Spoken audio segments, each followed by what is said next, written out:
Assalamu alaikum wa rahmatullahi wa barakatuh.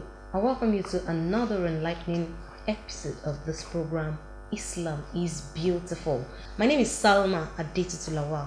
Thank you for joining us.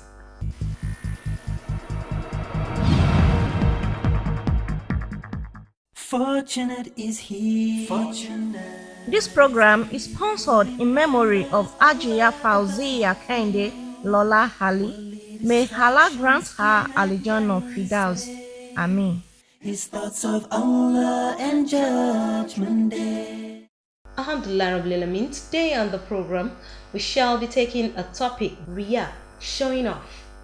In Islam, it is frowned at, but we all do it. And to do this chit-chatting with me, I have Sister Sakina. Assalamu alaikum wa rahmatullahi wa barakatuh. Sister Mistura. Assalamu alaikum wa rahmatullahi wa barakatuh. And Sister Khadija. Assalamu alaikum wa rahmatullahi wa barakatuh. Yes, you seem so happy. May Allah not Alhamdulillah Rabbil Alhamdulillah. make you sad. Alhamdulillah Rabbil Alameen. We are glad you're there. And showing of Riyah. I know that we all know what it means to show off, but we would like for us here to define it so that we'll have a proper understanding before going into the discussion. Sister Sakina, can you just give us a brief into what it means to show off? Alhamdulillah Rabbil Alameen. The word Riyah is an Arabic word which means doing things to please Almighty Allah with another intention, seeking the admiration of people.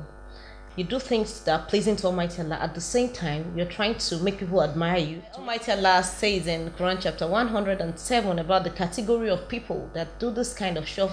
A lot of times people do it consciously or subconsciously. We tend to do it sometimes at one point or the other in our lives.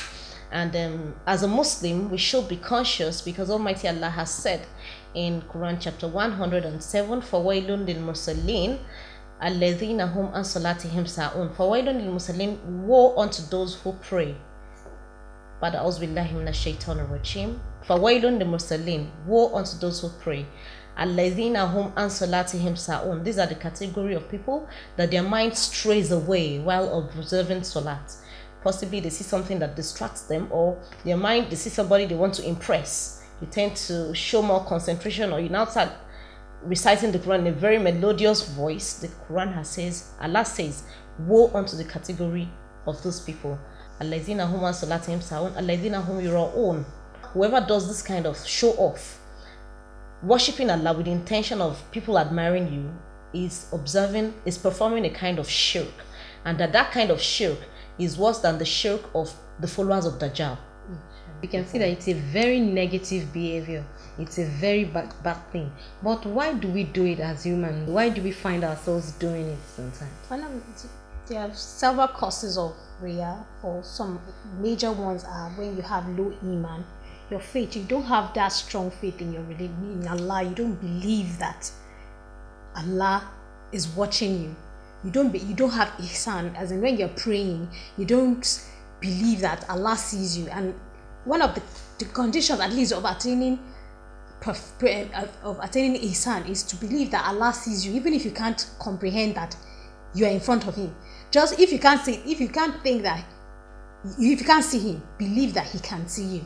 So if you have very weak iman, and then there are some people that fear criticism. You want everybody to be pleased with you. You want everybody to say good things about you. So you want to do things that are pleasing, that they will applaud you. And life is not like that. Life is about criticism and adjusting and adapting and taking the challenges and becoming better. There's no how you want to please people without showing off. So it's better you just program yourself to pleasing in Allah. It's only Allah that you can please and actually earn the reward. If these are the effects, you can see that they are negative. I still maintain, why do we find ourselves doing it? Assalamu alaikum wa rahmatullahi wa barakatuh. It's human nature.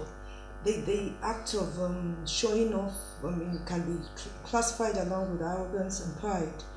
And to say the truth, we are all guilty of it. Because sometimes even when you are indulging in it, you are not even aware of what you're doing.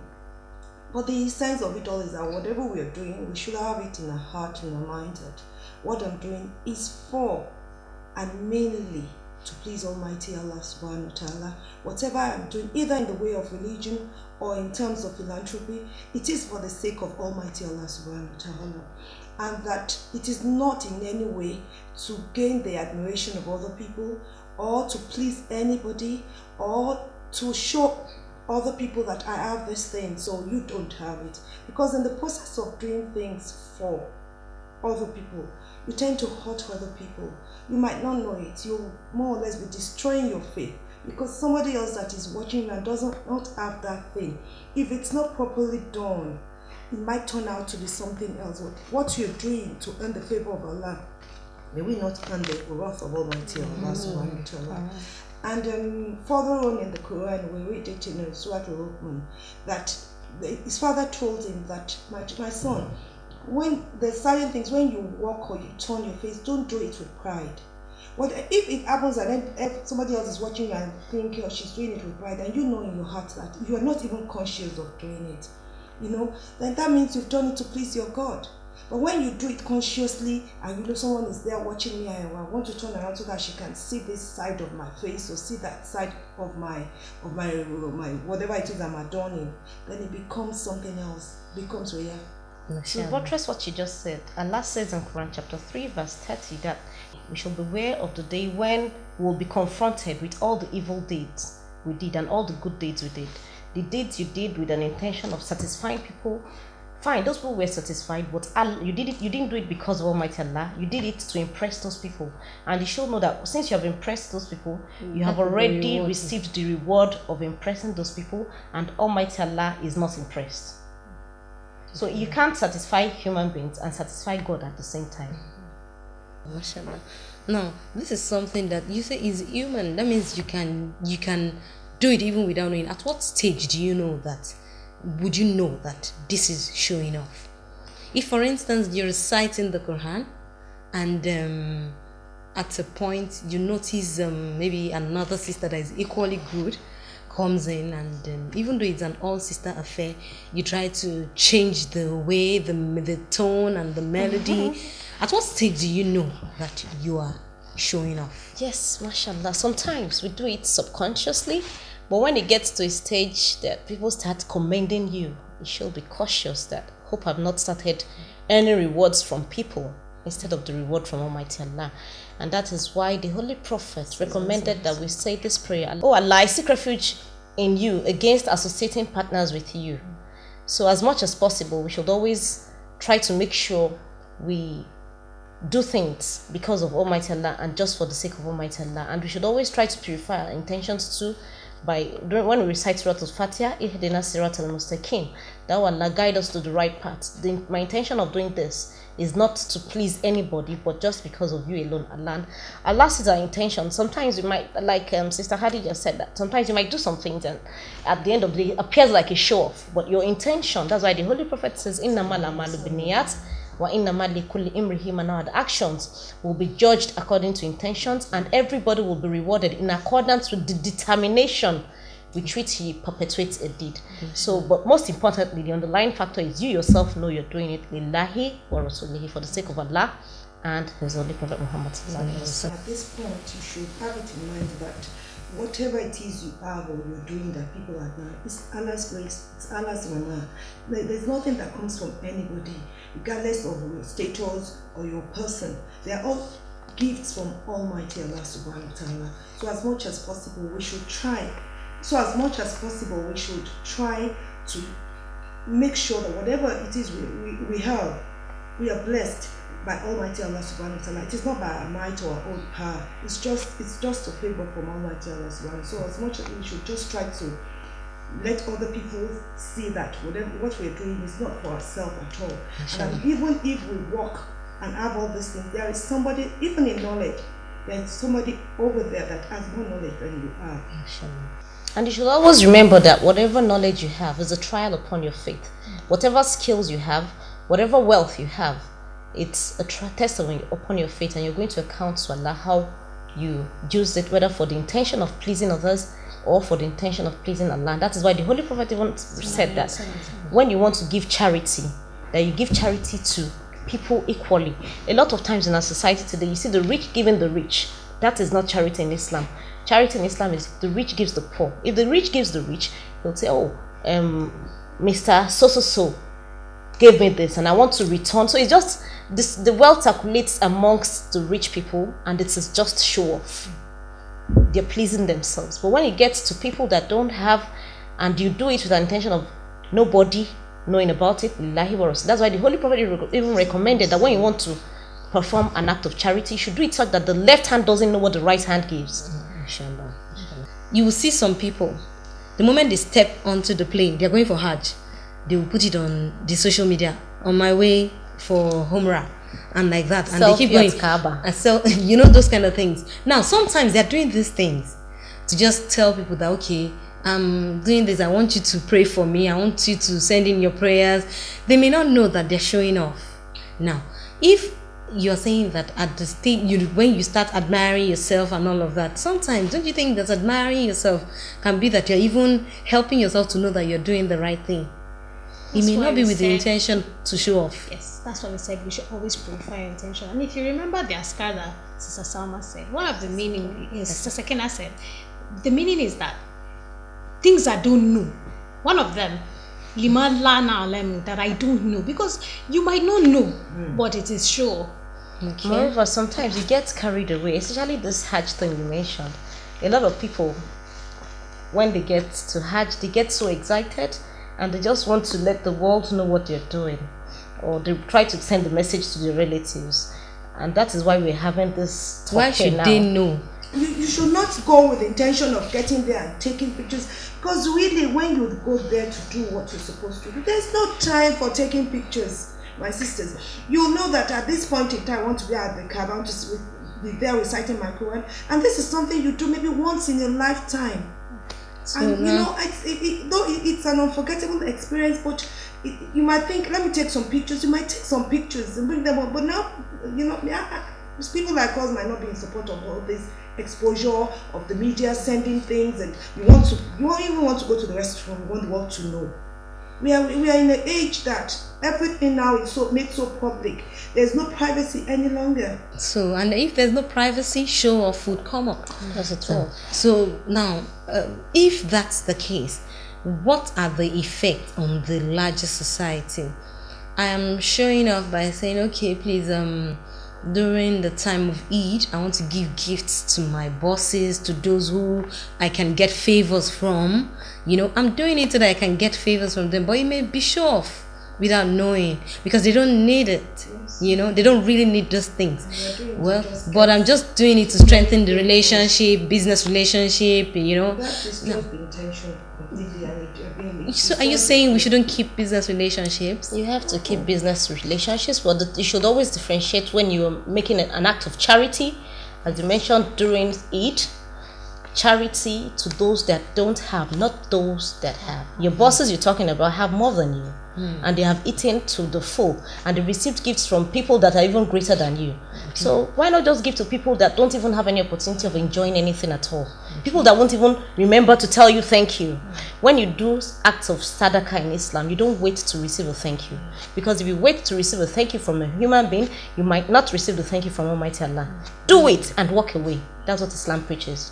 To add to what she said, if people continue giving charities like that, it might promote social vices. You tempt people. They see you sharing rice among themselves, and they're sitting down without rice. If they didn't see the rice in the first place, they might not be tempted. But now you're giving, the cleaner is there, and you're giving the bosses on top rice, and she doesn't have anything to eat at home. So you're the wealth is being circulated. Yes, it's being circulated among, and that's what promotes inequality in the economy we have today, where the rich are getting richer and the poor are still getting poorer. Yeah. Islam promotes you to give it to everybody. From the person. Yeah. So it's not, you can't call it philanthropy, you can't call it charity, you can't call it even giving, because you know that this person I'm giving it to, maybe I want that to remember me when we're being promoted, or I want that. You're doing it as your own personal social service. Something nice for me at that time. Okay. That is not a social service. That is not charity. That is not philanthropy. That is basically calling favor, and that is even wrong in Islam. Totally wrong. Because every favor should be asked from Allah. Yeah, all favors must come from Allah. Mashallah. Now, what are the ways to avoid Riyah?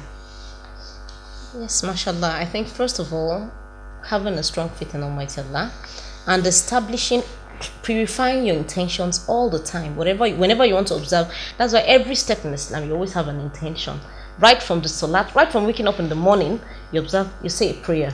So purifying your intentions from time to time would go a long way in saving you from Riyah. Then you should also be conscious when people have started praising you. When they are praising you, tell them all praise belongs to Almighty Allah. To add to that, as much as possible, you should conceal your worship, like your zakah. Try to do it in privacy. Even if you can't do it, if you're praying alone and you know you have the tendency of doing Riyah, then as much as possible, pray in seclusion. Then you should also reflect on your shortcomings.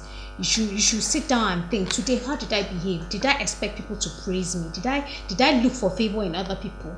Then by doing that all the time, you can always check yourself and always adjust yourself. And then before you know it, you attain a certain level whereby you have outcome it and you've overgrown it. Then you should also always seek help from Allah, like she said. Iyyaka na'budu wa iyyaka nasta'in. You alone will worship, and you alone do we ask for help. So ask Allah for help all the time. Allah alone all the time. If you do that all the time, then you always bring yourself back. You always direct yourself back. I'm asking Allah alone for help. So why should I ask another person for help? Really, it is only when you're asking people for help that you show off, because you want to show off so that people can praise you. But if Allah's praise is what we are asking for, when Allah praises one, you forever be happy and thankful. Alhamdulillah Rabbil Alameen.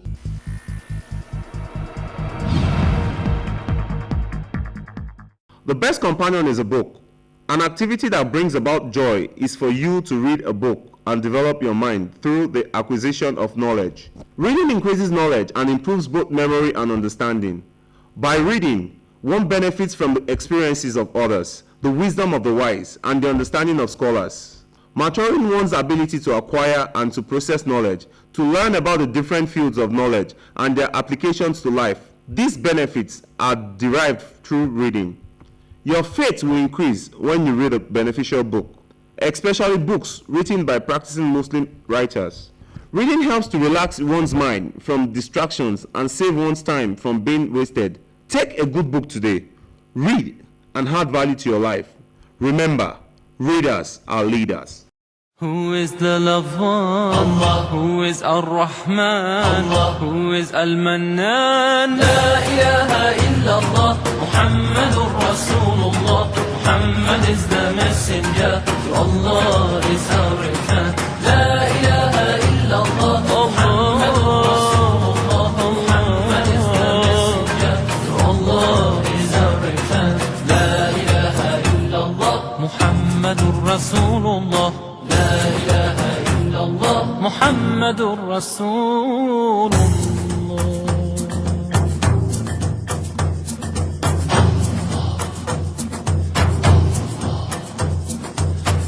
الله أكبر الله أكبر الله أكبر الله أكبر. All praise is due to the one and only.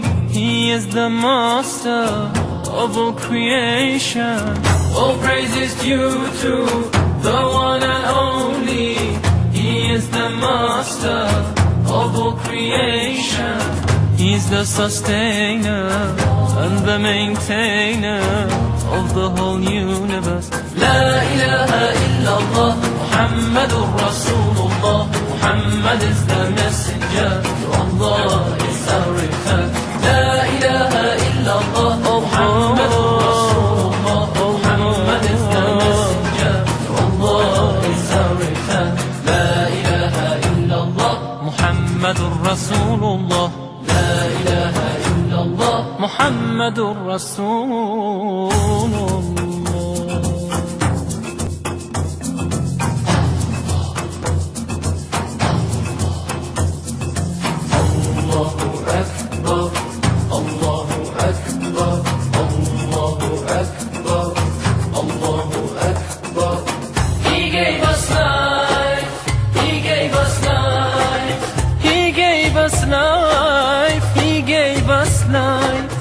He sent to guide us, Rasulallah. He sent to guide us, Rasulallah. Allah.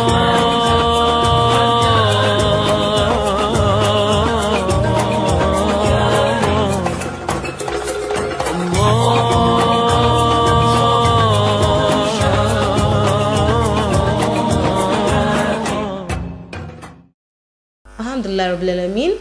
This is the question for the week.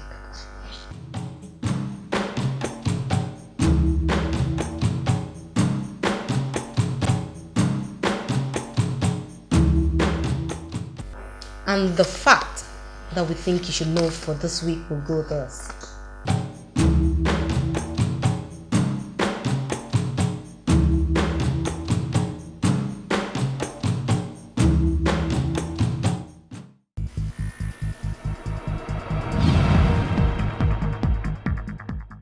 Alhamdulillah Rabbil Alameen. My sisters, we have spoken about Riyah and we have talked about the negative side of it. There is no positive side of Riyah. Now, in one word, advise Muslims out there why we shouldn't go into it and what we should do to not go into it at all. Now, in one word, please, let's give them a simple advice on how to avoid Riyah.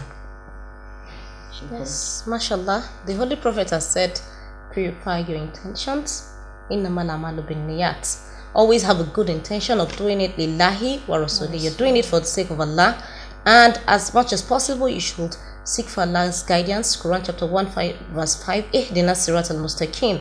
O Allah, guide me to the right path. Siratal ladhina an'amta alayhim ghayril maghdubi alayhim waladdallin. Not the path of those whom have incurred your displeasure, nor the path of those that have gone astray. As we should always remember that Riyah is an act of shirk, associating partner with Almighty Allah.